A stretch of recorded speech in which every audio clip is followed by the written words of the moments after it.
আমার কাছে কিডনি রোগীরা এসে বলে যে ডায়ালাইসিসই কি কিডনি রোগের একমাত্র চিকিৎসা কিনা।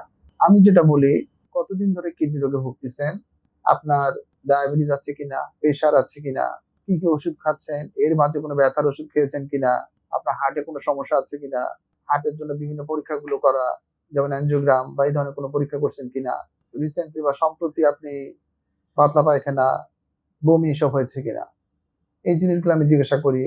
করার পর আমি তাদেরকে কয়েকটা পরীক্ষার মাধ্যমে কোন স্টেজে আসছে সেটা আমি তাদেরকে বের করে দিই।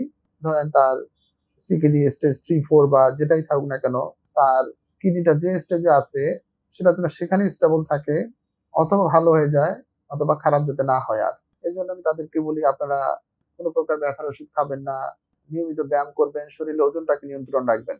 আর চিকিৎসার ক্ষেত্রে যখন অ্যাডভান্স স্টেজে যাবে সেক্ষেত্রে, যেমন ধরেন 5 স্টেজ 5 এ চলে গিয়েছে, সেক্ষেত্রে সবচেয়ে ভালো চিকিৎসা হলো যখন একবারে তার শরীরে আর নরমাল কিডনি কোনো ফাংশন করবে না, সেক্ষেত্রে সবচেয়ে ভালো চিকিৎসা হলো কিডনি ট্রান্সপ্লান্ট করা।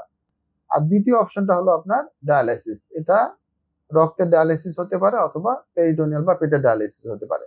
তো প্রথম দিকেই যদি আমরা তার রোগটা নির্ণয় করতে পারি এবং সেইভাবে চিকিৎসা করতে পারি, তাহলে সেক্ষেত্রে তার ডায়ালাইসিস বা ট্রান্সপ্লান্টের দিকে যেতে হবে না।